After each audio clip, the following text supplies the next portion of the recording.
I wore women's heels to my office on a Tuesday morning. Not as a joke, not for a bet, not because I lost my mind. I wore them because I was tired. Tired of hiding. Tired of pretending. Tired of being two completely different people depending on which door I walked through. I'm a senior investment banker at one of the most conservative firms in Manhattan. I manage portfolios worth hundreds of millions of dollars. I wear $1,500 suits and sit in boardrooms with people who decide the fate of companies. And on that Tuesday morning, underneath my perfectly tailored Tom Ford suit and my crisp white shirt, I was wearing 3-inch women's pumps. Nobody noticed for 3 hours. And when they finally did, everything I'd built over 15 years nearly came crashing down. This is that story. My name is Jason. I'm 37 years old. Princeton undergrad, Wharton MBA. I've been working in finance since I was 22. On paper, I'm exactly what you'd expect. Ambitious, driven, successful. The guy who stays late, closes deals, brings in clients. I make more money than I ever dreamed possible growing up in a middle-class family in Ohio. I have an apartment in Tribeca. I vacation in the Hamptons. I wear watches that cost more than my dad's first car. I look like I have it all figured out. But here's what nobody knows. I've been cross-dressing since college. It started at a Halloween party my sophomore year. My roommate convinced me to go as a woman. Said it would be funny. We got drunk, raided his girlfriend's closet, and I put on a dress and heels for the first time. Everyone laughed, took photos, said I made a surprisingly convincing woman. But when I looked at myself in the mirror that night, something inside me shifted. I didn't feel like I was wearing a costume. I felt like I was wearing the truth. After that night, I couldn't stop thinking about it. The feeling of the dress, the click of heels on hard wood, the way I felt powerful and vulnerable at the same time. So, I started experimenting. Secretly. Carefully. I'd buy women's clothes online, have them shipped to a P.O. Box. I'd try them on late at night in my dorm room when my roommate was out. Just for a few minutes. Just to feel that feeling again. Over the years, as my career took off, my cross-dressing became more elaborate. I had a whole separate wardrobe. Expensive pieces, designer heels, silk blouses, pencil skirts. I'd spend my weekends dressed. Go out to restaurants in other neighborhoods where nobody knew me. Walk the department stores. Exist as a different version of myself. But Monday through Friday, 9 to 6, I was Jason, the banker. The guy in the suit. The masculine, ambitious, alpha male that Wall Street demanded.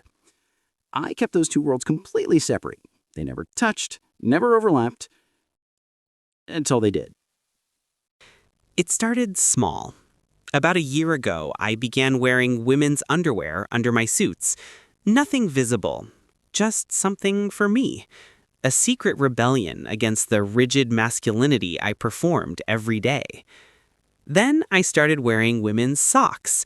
Again, hidden under my dress pants. Nobody could tell. It became a game. How much could I get away with? How much of my true self could I smuggle into that building without anyone noticing? I bought women's undershirts, wore them under my button-downs. I started using women's deodorant, women's cologne, but subtle scents that could pass as unisex. I grew my hair out slightly longer than the typical finance bro cut. Not enough to raise eyebrows, but enough that I could style it differently on weekends. Each small act felt like reclaiming a piece of myself. But it wasn't enough. The gap between who I was at work and who I was everywhere else was getting wider. More painful. I'd sit in meetings discussing market trends and portfolio diversification, and all I could think about was the dress hanging in my closet at home, the heels I'd bought last week, the life I was living in stolen moments. I started resenting my job, resenting the performance, resenting Jason. My therapist, the one I'd been seeing for 2 years and who knew everything, asked me a question that I couldn't stop thinking about. What would happen if you brought your whole self to work just once, just to see? I laughed it off, said it was impossible, said I'd be fired, humiliated, destroyed. But the question stayed with me. What would happen? I thought about it constantly, during commutes, during workouts, during the endless hours I spent trying to fall asleep. And slowly, an idea formed.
The commute was terrifying.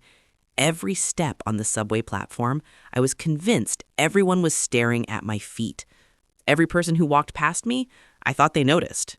But nobody did. Everyone was in their own world, scrolling phones, reading papers, existing in that detached way New Yorkers do. I made it to my building, through security, into the elevator, up to the 42nd floor, through the glass doors of Whitmore and Associates, past the receptionist who smiled and said good morning like she did every day, to my office. I closed the door, sat down at my desk, and I just breathed. I'd done it. I was here, in heels, in my office, and nobody knew. That feeling, that secret knowledge, it was intoxicating. I had a 9 a.m. meeting, walked to the conference room. My heart was pounding, but my steps were confident. I'd practiced enough that I could walk naturally. 7 people in the meeting. Nobody looked at my feet. We discussed a merger, reviewed financials, made decisions that would affect thousands of jobs. And the whole time, I was wearing heels. 10:30, another meeting. Lunch with a client at 12, back-to-back calls all afternoon. Nobody noticed. By 3 p.m., I was starting to relax, starting to think I'd actually pulled it off. Then my colleague Brad stopped by my office. "Hey man, you got a second? I want to run something by you about the Henderson account." "Sure, come in." He walked in, started talking about portfolio adjustments. I was half listening, nodding along. Then he stopped, mid-sentence. Just stopped and stared. Not at my face, at my feet. My stomach dropped. I'd been sitting with my legs crossed. My pant leg had ridden up. The heel was visible. Completely, unmistakably visible. "Are those..." he started, then stopped, looked at me, looked back at my feet. "Are those women's shoes?" The room went silent. I had maybe 2 seconds to decide how to handle this. Play it off as a joke, claim they were men's shoes and he was wrong, get defensive. Instead, something in me just broke. I was so tired of lying. "Yeah," I said, "they are." Brad just stood there. His face was doing this thing where he was trying to process information that didn't compute. "Why are you wearing women's shoes?" "Because I wanted to." "But why?" I took a breath. This was it. The moment where my two worlds collided. Because I cross-dress, Brad, I wear women's clothes sometimes. It's who I am. And I'm tired of pretending I'm not. The words hung in the air between us. Brad's face went through about 5 different expressions. Confusion, shock, discomfort, something that might have been discussed. Does anyone else know? You're the first person here to find out. Jesus, Jason, does HR know?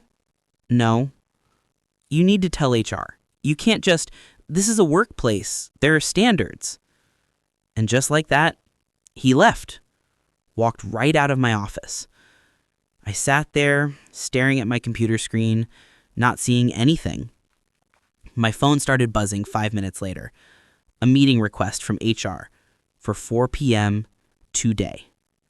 That's how fast word travels. I sat in that HR office at 4 p.m. with my boss, Richard, the head of HR, Margaret, and some guy from legal whose name I didn't catch. They were all very professional, very careful with their words. Margaret spoke first. Jason, we've received some concerning information about your appearance today. Would you like to explain? I looked at the three of them, these people who held my career in their hands, and I made a choice. I wore women's shoes to work today, 3-inch black pumps if you want specifics. I've been cross-dressing for 15 years. It's part of who I am, and I'm not apologizing for it. Richard's face went red. Jason, this is completely inappropriate. This is the professional workplace. We have standards, expectations. I'm aware of the standards. I've exceeded them for 15 years. I've brought in over $50 million in new business in the last 3 years alone. I've never missed a deadline, never lost a client, never done anything to embarrass this firm, until today when I wore different shoes. Margaret jumped in, her tone softer. We're not saying you haven't been an excellent employee, but you have to understand this creates concerns about professionalism, about client reactions, about workplace dynamics. What concerns specifically? She hesitated. Well, if clients were to find out what? That one of your top performers wears heels sometimes? How would that affect my ability to manage their money? It's not about ability, Jason. It's about perception, image. This industry runs on trust and traditional values. Traditional values, I repeated. You mean conformity? You mean everyone looking and acting exactly the same? You mean hiding anything that makes people uncomfortable? The legal guy finally spoke. Mr. Chen, we're not saying you can't be who you are, but perhaps in your personal life outside of work. So, compartmentalize. Keep cross-dressing in the closet. Literally. We're trying to find a reasonable solution here. A reasonable solution would be letting me do my job regardless of what shoes I'm wearing. Richard cut in, his voice hard. Jason, I'm going to be direct with you. If you continue to dress inappropriately at work, we'll have no choice but to let you go. We can't have this kind of distraction. It's not good for morale. It's not good for business. So you're threatening to fire me for wearing different shoes. We're asking you to maintain professional standards. I looked at all of them, saw the discomfort, the judgment, the fear. And I realized something. I could fight this. I could threaten legal action, cry discrimination, make their lives hell. Or I could walk away. Leave this place that would never fully accept me. This industry that valued conformity over humanity. I'll make this easy for you, I said, standing up. I quit. Margaret's eyes went wide. Jason, let's not be hasty. I'm not being hasty. I'm being honest. For the first time in 15 years, I'm being completely honest. I don't want to work somewhere that requires me to hide who I am. I don't want to spend the next 20 years performing masculinity 8 hours a day. Life's too short. Richard actually looked relieved. If that's your decision, we'll need you to clear out your office today. Fine. I walked out of that office, went back to my desk, started packing my personal items into a box. A few colleagues walked by. Some looked sympathetic. Some looked curious. Brad avoided eye contact completely. By 6 p.m., I was done. 15 years of my career fit into 2 boxes. I walked out of that building in my heels, Took the subway home. Still wearing them. And for the first time in my adult life, I felt free. I'm not going to lie and say everything worked out perfectly. The first few weeks after I quit were terrifying. I'd walked away from a 6-figure salary, a prestigious position, a clear career path. I had savings, enough to last me a year if I was careful. But then what? I spent a lot of time just sitting in my apartment, wearing whatever I wanted, trying to figure out who I was without that job defining me. I'd built my entire adult identity around being Jason the banker. Without that, who was I? The answer came slowly. I started consulting, independent financial advising for smaller clients who didn't care about the name on my business card or what I wore to meetings. I was honest from the first client. I'm Jason, I'm very good at what I do, and I cross-dress. If that's a problem for you, there are plenty of other advisors. Some people walked away, but more people stayed than I expected. Turns out, outside of the rigid world of corporate finance, people cared more about competence than conformity. My business grew, slowly at first, then faster. I found my niche. LGBTQ+ individuals and allies who wanted financial advice from someone who understood what it was like to live outside traditional boxes. Within 6 months, I was making almost as much as I had at the firm. Within a year, I was making more. But more importantly, I was happy. I started dressing however I wanted. Some days in suits and heels, some days in dresses, some days in jeans and sneakers. I stopped trying to fit into one box or another. Stopped trying to be Jason, the masculine banker, or Jennifer, the crossdresser. I was just me. All of me. At the same time. I even started dating again. Something I'd avoided for years because I didn't know how to explain my cross-dressing to potential partners. Now I was upfront about it from the first date. And yeah, a lot of people weren't interested, but the ones who were, they were interested in the real me, not some edited version. It's been 2 years since I walked out of that office in heels. 2 years since I chose myself over my career, or what I thought was my career. Sometimes I wonder what would have happened if Brad hadn't noticed, if I'd successfully hidden the heels, if I'd kept compartmentalizing my life. I probably would have stayed at that firm, kept climbing the ladder, made partner eventually, spent another 20 years performing masculinity 40 hours a week, and I would have been miserable. That moment, as terrifying as it was, saved my life. Not literally, but it saved the life I actually wanted to live. I learned something important that day. Authenticity is expensive. It costs you comfort. It costs you security. It costs you the approval of people who only liked the version of you that you performed for them. But inauthenticity costs more. It costs you your peace, your joy, your sense of self. It costs you your life in all the ways that matter. I also learned that the world is bigger than I thought, that there are more people willing to accept you, more opportunities available to you, more ways to build a life than the narrow path I thought I had to follow. Corporate finance isn't the only industry. Traditional masculinity isn't the only way to be a man.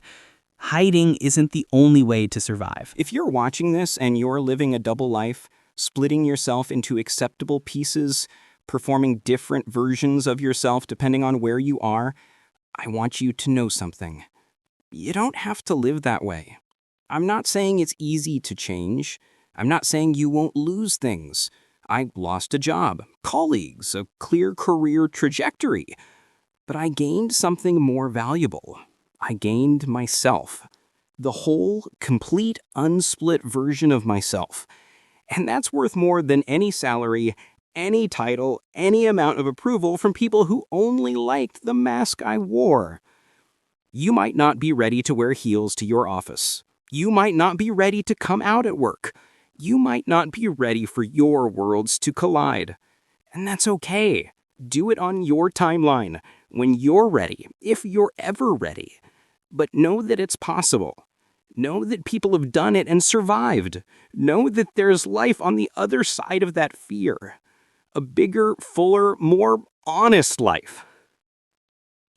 I wore women's heels to my office on a Tuesday morning. And it cost me everything I thought mattered and gave me everything that actually does. I still have those heels. The black pumps that changed my life. I don't wear them often anymore. They're kind of beat up now. The leather's scuffed. The heels are worn down. But I keep them. A reminder of the day I chose truth over comfort. The day I chose myself.